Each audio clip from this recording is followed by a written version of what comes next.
Deadlock की एक और क्लास में आप सभी का स्वागत है। जैसा कि लास्ट क्लास में हम लोगों ने डेडलॉक हैंडलिंग मेथड्स की बात करी, जिसमें हम लोगों ने बेसिकली 4 मेथड्स की बात किया था। Deadlock prevention, deadlock avoidance, deadlock detection and recovery और डेडलॉक इग्नोरेंस।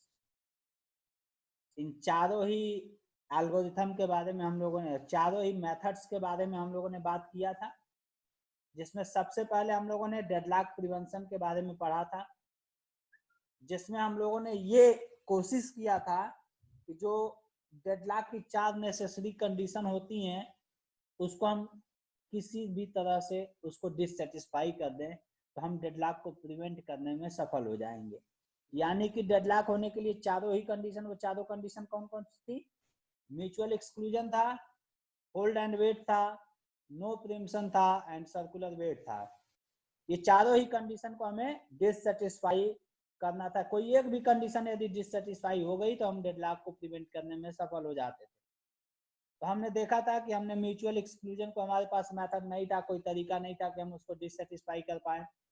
लेकिन होल्ड एंड वेट को हमने देखा था कि किस तरह से इसको हम ब्रेक कर सकते हैं, इसको किस तरह से डिससेटिस्फाई कर सकते हैं। साथ ही साथ हम लोगों ने देखा कि नो प्रीएम्पशन वाले केस में इसको किस तरह से डिससेटिस्फाई कर सकते हैं। और उसके बाद हम लोगों ने देखा सर्कुलर वेट को हम लोग कैसे डिससेटिस्फाई कर सकते हैं। ये हम लोगों ने लास्ट क्लास में देखा था। उसके बाद से हम लोग डेडलॉक अवॉइडेंस पे आए थे, जिसमें हम लोग सबसे पहले सेफ्टी एल्गोरिथम के बारे में बात किया था, जिसमें हम लोग सेफ सीक्वेंस निकालने की बात कर रहे थे, सेफ स्टेट। क्योंकि जब सेफ स्टेट में कोई भी सिस्टम हमारा रहता था तो वो डेडलॉक में नहीं होता था। जब वो अनसेफ स्टेट में होगा तभी वो डेडलॉक में जाएगा। तो हम लोग सेफ स्टेट फाइंड आउट करने की कोशिश करते थे। सेफ स्टेट कब निकलता था? जब हमें सेफ सीक्वेंस मिल जाता था। तो इस तरह से हम लोगों ने सेफ्टी एल्गोरिथम की बात किया था। दूसरे नंबर पर हम लोगों ने रिसोर्स एलोकेशन ग्राफ एल्गोरिथम की बात किया था, जिसमें हम लोग बेसिकली साइकिल डिटेक्शन एल्गोरिथम चलाते हैं, जिसमें हम लोग बेसिकली एक नई एज भी इंट्रोड्यूस किए थे, जिसको हम लोग क्लेम एज बोलते हैं। इसी डेडलॉक अवॉइडेंस के अंदर जो तीसरा मेथड है वो है बैंकर्स एल्गोरिथम। तो आज हम लोग बैंकर्स एल्गोरिथम के बारे में पढ़ेंगे और साथ ही साथ डेडलॉक डिटेक्शन एंड रिकवरी के भी बारे में पढ़ेंगे।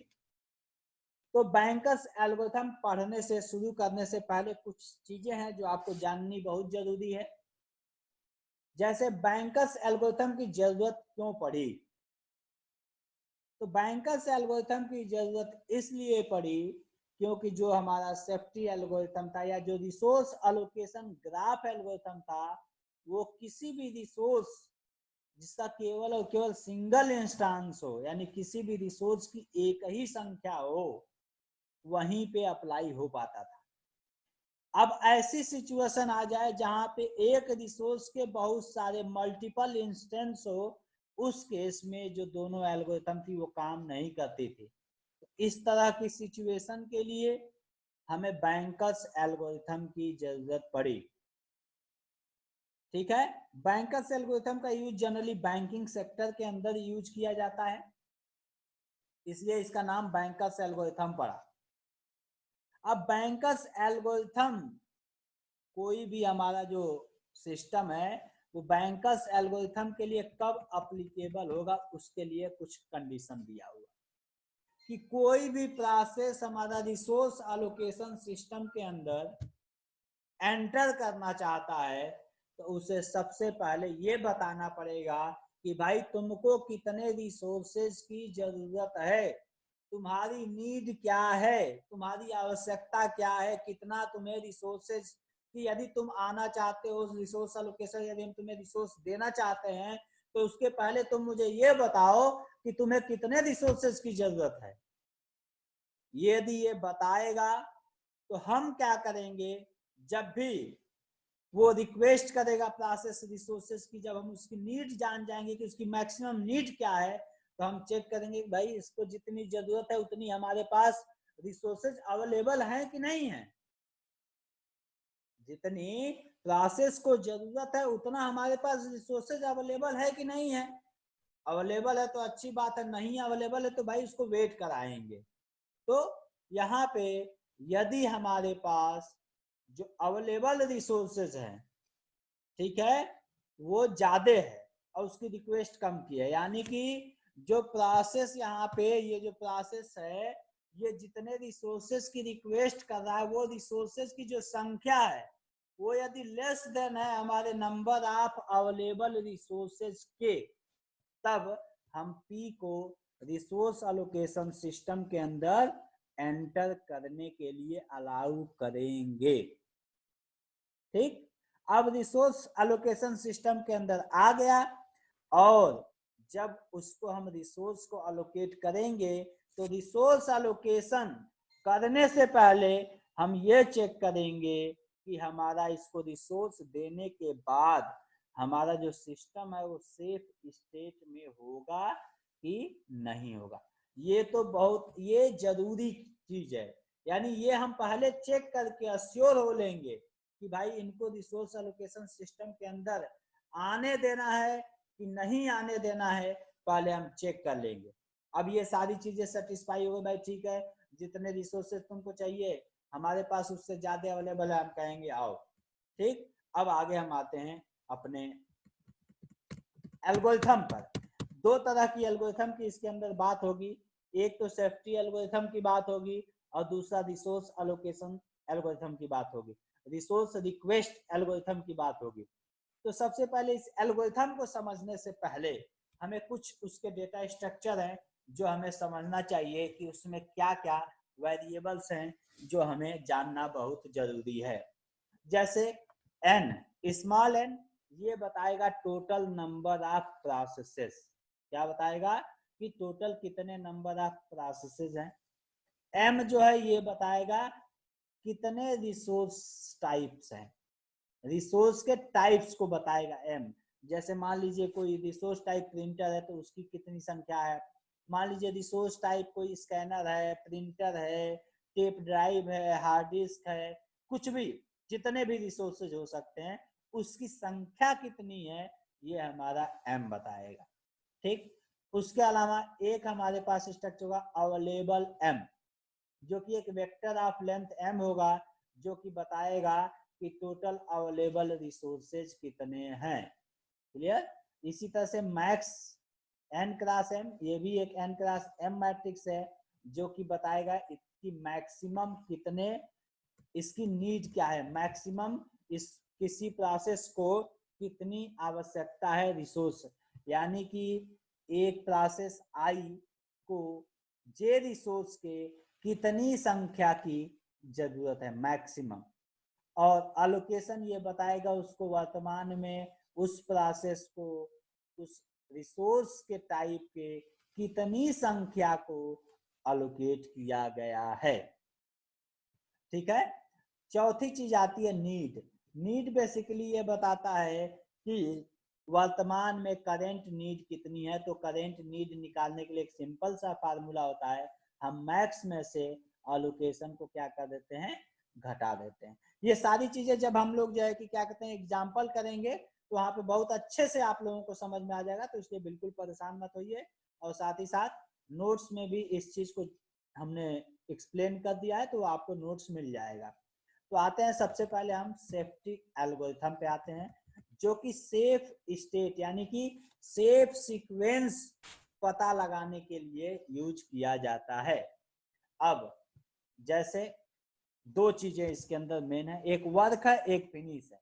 वर्क का मतलब काम, फिनिश का मतलब काम खत्म हो गया। अब हमने क्या किया भाई, काम है उसके अंदर अवेलेबल को हमने असाइन कर दिया और फिनिश को कर दिया फॉल्स, यानी ये बताएगा अभी काम खत्म नहीं हुआ है, पहला स्टेप। और अवेलेबल को डाल दिया काम के अंदर। अब जो काम के अंदर हमने अवेलेबल को डाला उसी अवेलेबल से हमें काम चलाना है, यानी जो प्रोसेस है उस अवेलेबल से किस प्रोसेस की जो नीड है वो फुलफिल हो सकती है, ये इससे हमें काम चलाना है। तो इसीलिए अवेलेबल को हमने वर्क में दे दिया और फिनिश को फॉल्स, क्योंकि अभी काम खत्म नहीं हुआ है। दूसरे फाइंड एन आई, आई का मतलब प्रोसेस का नंबर, जैसे P0, P1, P2, P3, तो ये जो 0, 1, 2, 3 है, this is the I basically. ठीक है, तो ये बेसिकली प्रोसेस की पोजीशन को बताता है। तो हमें उस प्रोसेस को खोजना है, उस प्रोसेस को खोजना है जहां पे finish i equal to false हो। ठीक है, यानी अभी उसका काम खत्म नहीं हुआ है, और जो उसकी नीड है, उस प्रोसेस की जो नीड है वो इस less than or equal to work है। ठीक है, less than or equal to work है, यानी कि वर्क में क्या है, जितना हमारे पास अवेलेबल था। क्लियर है, वर्क में क्या है, जितना हमारे पास। अब इसकी जो नीड है वो इस वर्क के से कम है, तब हम क्या करेंगे, स्टेप 3 पे चले जाएंगे, अदरवाइज हम सीधे स्टेप 4 पे आएंगे। यानी कि नीड उसकी कम है, वर्क जो हमारे पास अवेलेबल है, तो ऑब्वियस बात है उसको हम अलोकेट कर देंगे। जो ही उसको अलोकेट करेंगे, finish i equal to true, यानी कि उस प्रोसेस का काम, यानी कि उस प्रोसेस का काम क्या हो गया, खत्म। ठीक, अब work equal to work plus allocation, यानी कि जब उसका काम खत्म हो जाएगा भाई, तो वो अपने रिसोर्सेज को रिलीज कर देगा। तो जितना हमारे पास वर्क यानी अवेलेबल था, और जितना उसको टोटल अलोकेट हुआ था वो भी खाली हो गया। तो अब ये टोटल अब हमारे पास वर्क में इतना हो गया, यानी टोटल अब अवेलेबल हमारे पास रिसोर्सेस इतने हो गए। ठीक, अब फिर वापस से हम स्टेप 2 पे चले जाएंगे, फिर दूसरे प्रोसेस को सर्च करेंगे, फिर यही प्रक्रिया अपनाएंगे, फिर तीसरे प्रोसेस को सर्च करेंगे, फिर यही प्रक्रिया अपनाएंगे। इस तरह से हम करते जाएंगे, कब तक, जब तक कि फिनिश आई जो है वो ट्रू ना हो जाए सभी प्रोसेसेस पर, ऑल आई। यदि ऐसा हो जाता है तो हम कहेंगे कि सिस्टम क्या है, सेफ है, यानी एक हमें सेफ सीक्वेंस निकल के आ जाएगी, और हम ये मान लेंगे कि जो हमारा सिस्टम है वो सेफ स्टेट में है। तो ये एल्गोरिथम आप लोगों को समझ में आ गई होगी। अगली एल्गोरिथम, इसी बैंकर्स एल्गोरिथम के अंदर दूसरी जो एल्गोरिथम है उसको हम लोग बोलते हैं रिसोर्स रिक्वेस्ट एल्गोरिथम। उस एल्गोरिथम का नाम है रिसोर्स रिक्वेस्ट एल्गोरिथम। अब इसके अंदर देखिए क्या है, अब कोई प्रोसेस आई है, ये किसी रिसोर्सेज के लिए रिक्वेस्ट कर रहा है। ठीक, यदि इसकी ये रिक्वेस्ट जो नीड है उससे कम है, उससे कम है, जो इसकी मैक्सिमम नीड है उससे कम है, तो हम स्टेप 2 पे जाएंगे, अदरवाइज एरर। क्यों, क्योंकि ये बैंकर एल्गोरिथम की कहानी यही है कि वो सिस्टम में तभी एंटर कर पाएगा जब उसकी नीड जब क्या होगी, कम होगी। जो उसकी रिक्वेस्ट है हमारे पास जितना अवेलेबल उससे कम है तो एंटर करोगे, नहीं तो भाई तुम्हें बाहर। तो हम एरर यहाँ पे हो जाएगा। अदरवाइज यदि ऐसा है, ट्रू होता है, तो दूसरे स्टेप पे जाएगा। फिर हम चेक करेंगे कि भाई जो तुम्हारी रिक्वेस्ट है वो हमारे पास जितने अवेलेबल रिसोर्स है उससे भी कम है कि नहीं। यदि कम है तो आओ आगे चलो, अदरवाइज वेट करो, इंतजार करो जब हमारे पास अवेलेबल में, और जब बाकी सब प्रोसेस छोड़ेंगे, और जब हमारे पास इस अवेलेबल में और संख्या बढ़ेगी, तब हम तुम्हारी रिक्वेस्ट को देखेंगे, क्योंकि तुम्हारी रिक्वेस्ट अभी ज्यादा है इसलिए उसको वेट कराएंगे। अदरवाइज यदि ये ट्रू होता है तो अगले स्टेप पे चले जाएंगे। ठीक, तो अब अवेलेबल में से क्या करेंगे, इसकी रिक्वेस्ट को फुलफिल कर देंगे, यानी अवेलेबल में से उतना हम रिसोर्स दे देंगे तो उसको घटा देंगे, और अलोकेशन में अलोकेशन प्लस रिक्वेस्ट इसको हम ऐड कर देंगे, क्योंकि उतना हमने वो कर दिया है। फिर नीड, यानी कि जो नीड है, नीड में से हम उसकी नीड जो पूरी हो गई तो जो रिक्वेस्ट वाली संख्या थी वो घट जाएगी। तो नीड आई में से रिक्वेस्ट आई हम लोग क्या कर देंगे, घटा देंगे। तो ये दो एल्गोरिथम हमें फॉलो करनी होती है बैंकर्स एल्गोरिथम के अंदर। इसी के आधार पे आइए हम लोग एक एग्जाम्पल देखते हैं अच्छे से, और उस एग्जाम्पल को समझने की कोशिश करते हैं, ताकि ये एल्गोरिथम आप सभी को बहुत ही अच्छे से समझ में आ जाए। चलिए तो देखिए, ये एक एग्जाम्पल दिया हुआ है, ये मैंने पूरा सॉल्व कर लिया है ब्लैक बोर्ड ना होने की वजह से। तो एक एक स्टेप करके मैं आप लोगों को समझाते चलूंगा कि मान लीजिए हमारे पास टोटल 5 प्रोसेस है, जो दिया हुआ है आपको क्वेश्चन में, दिया हुआ है कि हमारे पास कितने टोटल 5 प्रोसेस हैं। ठीक, और 3 रिसोर्स हैं A, B एंड C।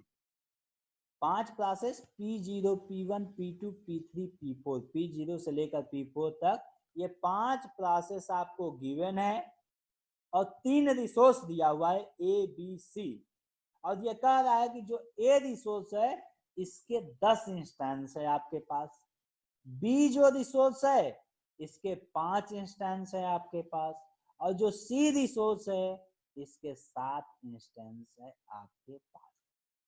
साथ ही साथ हमें दिया हुआ है क्या है कि मैक्सिमम नीड, हर एक प्रोसेस की कितनी मैक्सिमम नीड है, कितनी मैक्सिमम नीड है। तो देखिए तो P0 की जो मैक्सिमम नीड है A रिसोर्स के लिए 7, B के लिए 5, C के लिए 3, इसी तरह से 322, इसका 902, इसका 222, इसका 433।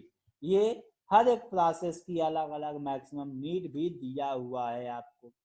करेंटली उसको अलोकेटेड कितना है, वर्तमान में हर एक प्रोसेस को किस रिसोर्स के कितने इंस्टेंस अलोकेट किया गया है, तो ये आपको दिया हुआ है। इसका 0, 1, 0, फिर 2, 0, 0, 3, 0, 2, फिर इसी तरह से 2, 1, 1, फिर 0, 0, 2 और साथ ही साथ जो चीज दी हुई है वो है अवेलेबल, यानी कि करेंटली इस समय सब ये अलोकेट करने के बाद हमारे पास A के 3 रिसोर्स बच रहे हैं, B के 3 रिसोर्स बच रहे हैं और C के 2 रिसोर्स बच रहे हैं।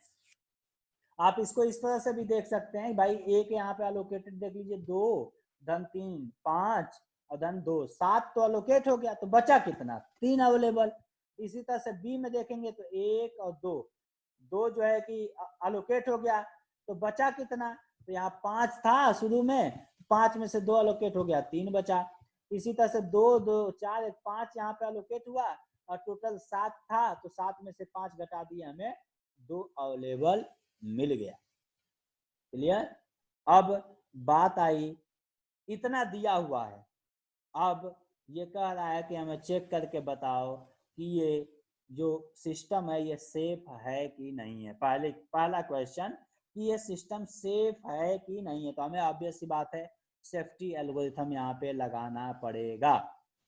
तो हम सबसे पहले क्या करते हैं, नीड को फाइंड आउट करते हैं कि नीड, रिमेनिंग नीड कितनी है, या तो मैक्सिमम नीड थी यहाँ पे अलोकेटेड थी, अब रिमेनिंग नीड और कितनी बची है। तो हम सिंपल सी बात है, इसकी मैक्सिमम नीड में से यदि इस अलोकेटेड को घटा देंगे तो हमें क्या मिल जाएगा, रिमेनिंग नीड। क्लियर है। तो देख लीजिए 7 में से यहाँ 0 घट गया, तो मैक्स नीड में से अलोकेटेड को घटा देना, सिंपल। यानी P0 के लिए 753 में से 010 घटाइए तो आपको मिल जाएगा यहाँ 7, यहाँ 5 में से 1 गया 4 और यहाँ 3 में से 0 गया, यानी 743। इसी तरह से यहाँ जब इसमें से इसको घटाएंगे तो 122 मिलेगा। जब इसी तरह से इसमें से P2 वाले मैक्स नीड को अलोकेटेड से घटाएंगे तो 600 मिलेगा। इसी तरह से जब 222 यानी कि P3 के मैक्सिमम नीड को अलोकेटेड वाले से घटाएंगे तो 011 बचेगा, और जो P4 है 433 में से 002 घटा देंगे तो 431। ये हमें रिमेनिंग नीड हम लोग क्या कर लेंगे, निकाल लेंगे।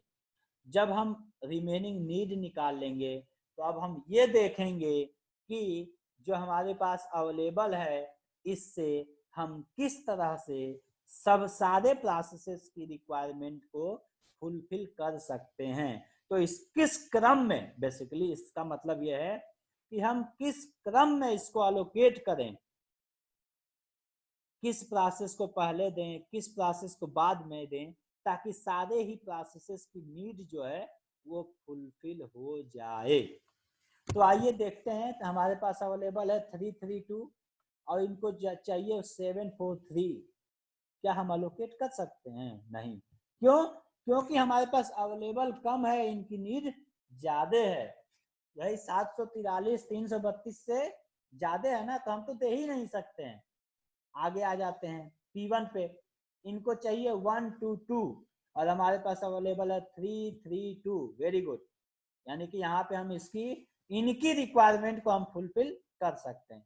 तो सबसे पहले P1 को हमने दे दिया भाई, लो तुम अपना काम पूरा करो यार पहले। ठीक है, तो हमने दे दिया। अब इन्होंने काम पूरा किया, जब काम पूरा कर लिए तो भाई जितना तुमको अलोकेटेड था उसको अब छोड़ दो, खाली कर दो, काम तुम्हारा खत्म। तो 200 तुमको अलोकेटेड था यहाँ पे, तो इसको तुम खाली कर दो। जो ही ये 200 खाली होगा ये इस वाले में अवेलेबल वाले में क्या हो जाएगा, जुड़ जाएगा।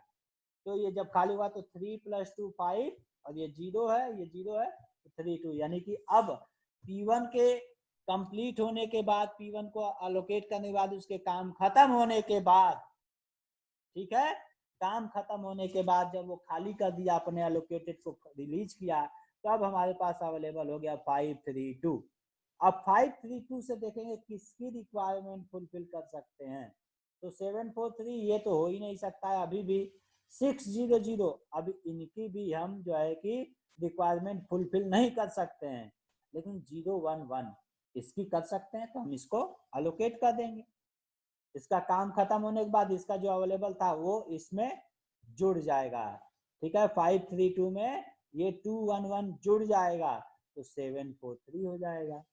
अब इससे देखेंगे किसकी रिक्वायरमेंट फुलफिल है, तो P0 743 की जरूरत है। अब हमारे पास 743 अवेलेबल है, हम दे देंगे। ठीक है, तो P0 को मिल गया। अब P0 जब छोड़ेगा, इसको अलोकेटेड था 010, जब ये छोड़ेगा तो 753 होगा। अब 753 से देखा जाए तो ये 600 की भी रिक्वायरमेंट फुलफिल हो सकती है और 431 की भी हो सकती है। तो ऑब्वियस सी बात है, मैंने आप लोगों से बताया भी था कि शेप सीक्वेंस की बात करेंगे तो मल्टीपल शेप सीक्वेंस निकल सकता है, तो हम जिसको चाहें उसको हम लोग अलोकेट कर सकते हैं। तो हमने सबसे पहले P2 को अलोकेट कर दिया। P2 को अलोकेट करने के बाद उसने जब काम खत्म किया तो ये खाली करेगा। जब खाली करेगा तो अब हमारे पास अवेलेबल 1055 हो जाएगा। फिर अब 1055 से हमने P4 को अलोकेट कर दिया 431 और इनके पास अब काम खत्म हो गया तो अलोकेटर छोड़ दिया, तो 10 5 7। और ध्यान से देखिए कि ए शुरू में एक जो रिसोर्स था उसके 10 इंस्टेंस अवेलेबल थे, बी जो था वो 5 था और सी जो था 7 था। ठीक वही सबका काम कंप्लीट होने के बाद अब जो हमारे पास टोटल रिसोर्सेज वापस आ गए उतने ही आ गए जितने शुरू में हर एक रिसोर्स के दिया हुआ था। ए का 10 दिया था, यहाँ 10 मिल गया। यहाँ बी का 5 दिया था, अगेन 5 मिल गया। यहाँ सी का 7 दिया हुआ था, अगेन हमें 7 मिल गया। और ये हमारी P1, P3, P0, P2 and P4 ये एक सेफ सीक्वेंस निकल के आ गई। जब सेफ सीक्वेंस निकल के आ गई तो हम ये कह सकते हैं कि हमारा जो सिस्टम है वो सेफ स्टेट में है। जब सेफ स्टेट में है तो इसका मतलब हम डेडलॉक को अवॉइड करने में सफल हो जाएंगे। ये एग्जाम्पल आप लोगों को उम्मीद करता हूं कि अच्छे से समझ में आ गया होगा। आगे चलते हैं। एक इसी एग्जाम्पल के अंदर एक सिचुएशन हम डालने की कोशिश करते हैं। ये तो हो गया, हम सेफ्टी एल्गोरिथम की बात कर लिए। अब रिसोर्स रिक्वेस्ट एल्गोरिथम के एग्जाम्पल को देख लेते हैं। तो हमने कहा कि माना एक जो P1 प्रोसेस है ये कह रहा है कि मुझे एडिशनल यानी कि हमारी जो रिक्वायरमेंट थी उसके अलावा मुझे जो ए रिसोर्स है उसका एक इंस्टांस और जो सी रिसोर्स है उसके 2 इंस्टांस की जरूरत है। अब बी का इनको नहीं चाहिए, ए का 1 चाहिए और सी का 2 चाहिए। तो अब इनकी जो रिक्वेस्ट हो गई वो हो गई 1, बी का 0 और सी का 2, तो 102। अब हम लगाइए यहाँ पे एल्गोरिथम लगाइए। अब request i is less than or equal to available ये था, तो 102 और अवेलेबल कितना था 332, तो लेस देन है कि नहीं है, तो है बिल्कुल। तो हम इसको अलोकेट कर सकते हैं। ठीक है, जो ही अलोकेट करेंगे P1 में यानी कि हम P1 का जितना अलोकेशन था उसमें 102 और अलोकेट कर दिए। तो अब ये आप ध्यान से देखिए P1 के अलोकेशन पे चले जाइए, तो P1 का अलोकेशन 322 था। अब 102 इसमें ऐड कर दीजिए और हमने अलोकेट कर दिया। तो अब क्या हो गया ये,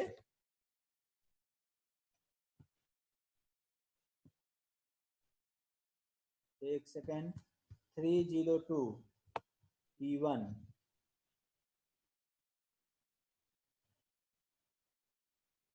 हाँ P1 के पास 200 ये अलोकेटेड था, इसमें हम 102 ऐड कर देंगे तो हमारे पास आ जाएगा 302। ठीक है, बाकी सबका अलोकेशन एज इट इज रहेगा क्योंकि यहाँ पे केवल P1 में चेंज हो रहा है। क्लियर। अवेलेबल हमारे पास अब कितना हो गया, अब 332 में से 102 जब हम अवेलेबल अलोकेट कर देंगे तो 332 में से ये 102 घट जाएगा। अब करेंट अवेलेबल हमारे पास 230 आ जाएगा। क्लियर। मैक्सिमम नीड तो वही रहेगी, उसमें कोई चेंज होगा नहीं। तो अगेन इस मैक्सिमम में से इस अलोकेशन को घटा देंगे तो हमें नीड निकल आएगा। क्लियर। और अब जो अवेलेबल है 230, इस अवेलेबल के आधार पे अगेन हमें सेफ सीक्वेंस निकालनी पड़ेगी।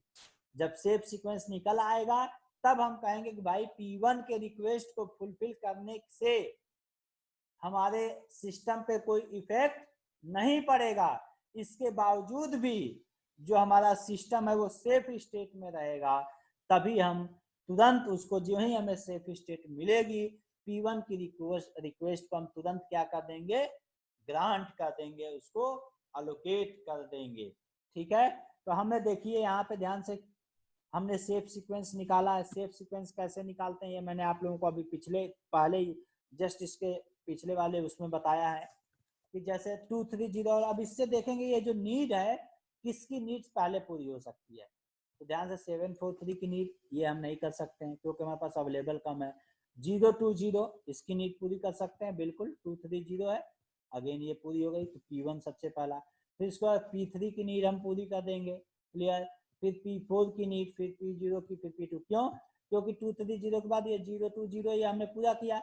इसके बाद जो इसके पास अलोकेशन था 302 का ये खाली कर देंगे तो अब हमारे पास हो जाएगा, इसमें ऐड हो जाएगा तो 3 और 2 5 और 3 और 2 532 हो गया। अब इस 532 से हमने P3 की रिक्वायरमेंट फुलफिल की, इसका काम खत्म हुआ, ये खाली हो गया, ये जुड़ जाएगा। इस तरह से हम लोग सेफ सीक्वेंस निकालेंगे जो कि P1 P3 P4 P0 and P2 ये एक सेफ सीक्वेंस निकल के हमारे पास आ जाती है।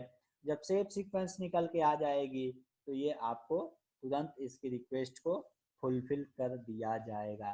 तो उम्मीद करता हूं बैंकर्स एल्गोरिथम आप लोगों को बहुत ही अच्छे से समझ में आ गया होगा। ध्यान से आप लोग वीडियो को एक बार, दो बार, तीन बार जब ध्यान से देख के समझने की कोशिश करेंगे आपको एक एक चीज क्लियर हो जाएगी, कहीं पे भी कोई डाउट नहीं रहेगा।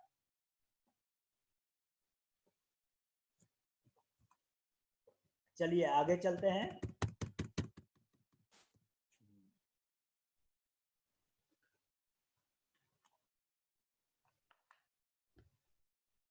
डेडलॉक डिटेक्शन एंड रिकवरी जो हमारा तीसरा मेथड है, डेडलॉक हैंडलिंग का तीसरा मेथड है डेडलॉक डिटेक्शन एंड रिकवरी। तो डेडलॉक डिटेक्शन एंड रिकवरी में हम लोगों ने क्या देखा था कि ये किस प्रिंसिपल पे काम करता है। ये कहता है भाई डेडलॉक सिस्टम में आओ, पहले ये डेडलॉक को सिस्टम में एंटर होने देता था, फिर उसको डिटेक्ट करता था, देन रिकवर करता था।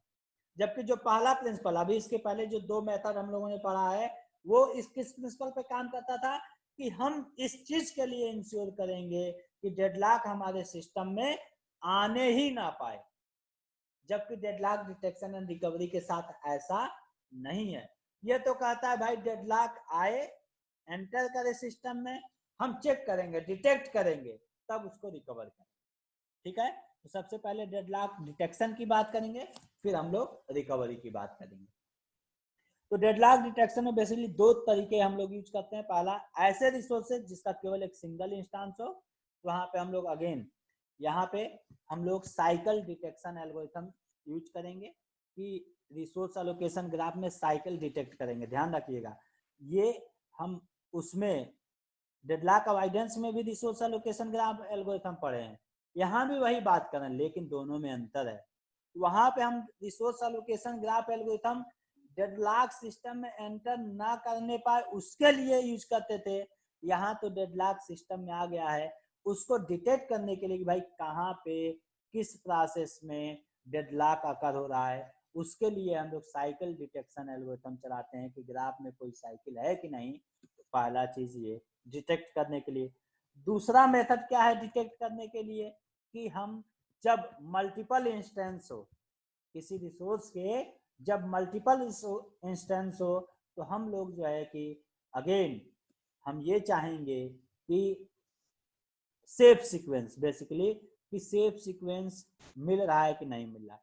हम ये चेक करेंगे कि जो है कि जो प्रोसेस है उसकी रिक्वेस्ट जो है फुलफिल नहीं हो पा रही, तो किस प्रोसेस की रिक्वेस्ट फुलफिल नहीं हो पा रही है। ठीक, हमें जब मिल जाएगा कि हम किसी प्रोसेस की रिक्वेस्ट को फुलफिल नहीं कर पा रहे हैं, इसका मतलब डेडलॉक अकर हो गया है।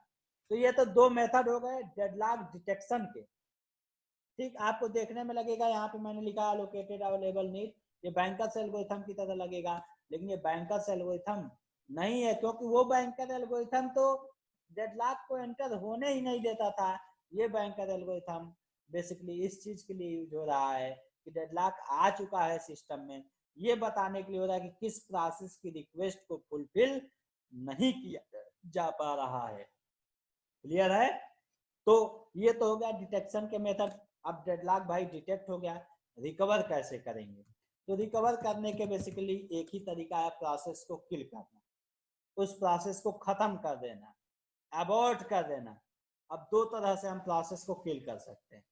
पहला कि सभी प्रोसेसेस को एक साथ किल कर दो, जितने भी डेडलॉक के अंदर आ रहे हैं सारे ही प्रोसेसेस को एक साथ खत्म कर दो, रिकवर हो जाएगा। लेकिन इसके साथ एक दिक्कत आएगी, जब सारे ही प्रोसेसेस को जब आप किल करेंगे तो ये हो सकता है उसमें कुछ प्रोसेस ऐसे हो जो बहुत ही सेंसिटिव इंफॉर्मेशन, कोई सेंसिटिव ही डेटा प्रोसेस करो, कोई बहुत ही इंपॉर्टेंट कोई प्रोसेस हो, हम तो उसको भी किल कर दे रहे हैं।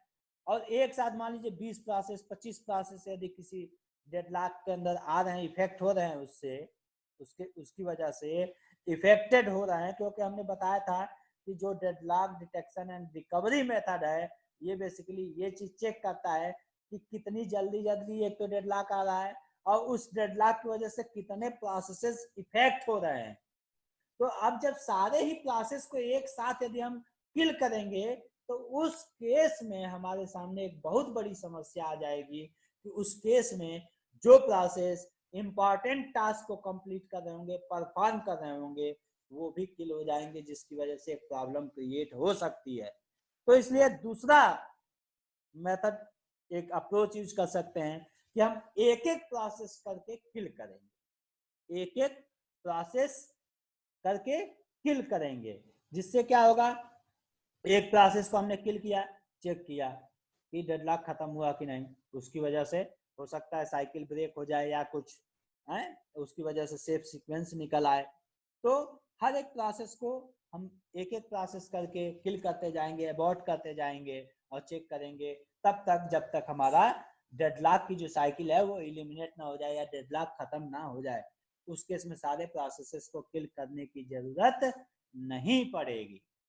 ठीक है, अब प्रोसेसेस को भाई किल करना है तो उसके लिए क्या क्राइटेरिया है, किस आधार पे हम किसी प्रोसेस को किल कर देंगे, खत्म कर देंगे, अबॉर्ट कर देंगे? कुछ ना कुछ क्राइटेरिया तो होना चाहिए उसके लिए। तो उसके लिए क्राइटेरिया क्या है कि जिस प्रोसेस की प्रायोरिटी सबसे लो होगी, जो सबसे बहुत इंपॉर्टेंट नहीं होगी, उसको हम सबसे पहले किल करेंगे, पहला क्राइटेरिया। दूसरा क्राइटेरिया क्या है, ऐसे प्रोसेस जो अपना काम अभी बहुत कम कंप्लीट कर पाए हैं उनको पहले खत्म करो भाई, अभी तुम बहुत टाइम लगाओगे। ऐसे प्रोसेस मान लीजिए जो अपने काम खत्म करने के कगार पे हैं, बस थोड़ी देर और उनको दे दिया जाए तो अपना काम कंप्लीट कर लेंगे। एक है जिनको अभी अभी रिसोर्स मिला है, उनको अभी बहुत टाइम लगेगा, तो हम ऐसे प्रोसेसेस को पहले किल करेंगे जिनको पूरा होने में अभी टाइम ज्यादा लगने वाला है। जैसे एक एग्जांपल, मान लीजिए कोई एक प्रोसेस है जिसका 75% काम पूरा हो गया है, एक दूसरा प्रोसेस है मान लीजिए उसका 61% काम पूरा हुआ है अभी, तो हम 61% वाले को किल करेंगे, ना कि 75% वाले को। ठीक, तीसरा क्राइटेरिया क्या है, ऐसे हम प्रोसेस को किल करेंगे जो सबसे ज्यादा रिसोर्सेज को होल्ड किया है, जिसके पास मैक्सिमम नंबर ऑफ रिसोर्सेज वो होल्ड करके रखा हुआ है, उसको किल करेंगे। क्यों? जैसे मान लीजिए एक प्रोसेस उसके पास 10 रिसोर्स होल्ड में है, एक प्रोसेस उसका 20 रिसोर्स होल्ड में है, तो हम 20 रिसोर्सेज जिसके पास होल्ड होगा, जिस प्रोसेस के पास, उसको हम सबसे पहले जो है कि किल करेंगे। इसी तरह से जो चौथा क्राइटेरिया है उस प्रोसेस को हम फिल करेंगे जिसने सबसे ज्यादा रिसोर्सेज की, सबसे ज्यादा नंबर ऑफ रिसोर्सेज की डिमांड की है। ठीक, जिसने सबसे ज्यादा रिसोर्सेज की रिक्वेस्ट की है उसको हम पहले किल कर देंगे। तो ये था आपका डेडलॉक डिटेक्शन एंड रिकवरी। और जो आखिरी है डेडलॉक इग्नोरेंस, ये मैं आप लोगों को बता ही चुका हूँ कि ये मोस्टली सारे ऑपरेटिंग सिस्टम द्वारा यूज किया जाता है। और वो इसलिए यूज किया जाता है क्योंकि ये मान के चलते हैं कि साल और 2 साल में जो है कि आने वाली प्रॉब्लम है और इससे बहुत ज़्यादा इफेक्ट नहीं पड़ने वाला है, उसके चक्कर में इतना सारा वो कोडिंग नहीं करना चाहते हैं, इसलिए वो डेडलॉक इग्नोरेंस मेथड को यूज करते हैं, जो ये मान के चलते हैं कि सिस्टम में डेडलॉक आएगा ही नहीं। उम्मीद करता हूं ये आपको लेक्चर बहुत ही पसंद आया होगा। इसी के साथ जो डेडलॉक की यूनिट है आपकी यहीं पे समाप्त होती है और आप लोग 3 पार्ट में ये पूरा यूनिट कवर किया गया है। बेसिकली 4 पार्ट है, जिसमें पहला पार्ट जिसमें मैंने सिलेबस डिस्कस किया है और बाकी के जो 3 पार्ट हैं इसमें मैंने पूरी यूनिट को कवर करने की कोशिश की है। सारे वीडियो 40-40 मिनट के हैं। आप लोग तीनों वीडियो ध्यान से देखिए और नोट्स के साथ इसको मैच करते हुए पढ़ने की कोशिश कीजिए। आपको बहुत ही अच्छा लगेगा। आपको ये नहीं लगेगा कि आप लॉकडाउन पे घर पे हैं तो आपका जो है कि आपको उतने अच्छे से नहीं समझ में आ रहा है जितने अच्छे से आप क्लास में समझ लिया करते थे। उम्मीद है आप लोगों को बहुत ही पसंद आया होगा। इसी के साथ इस लेक्चर को मैं यहीं पे ख़त्म करता हूँ और ये इसी के साथ ये यूनिट भी समाप्त होती है। अब अगला जो लेक्चर है वो मेमोरी मैनेजमेंट की यूनिट हम लोग स्टार्ट करेंगे पढ़ना और आगे हम लोग देखेंगे। बहुत बहुत धन्यवाद।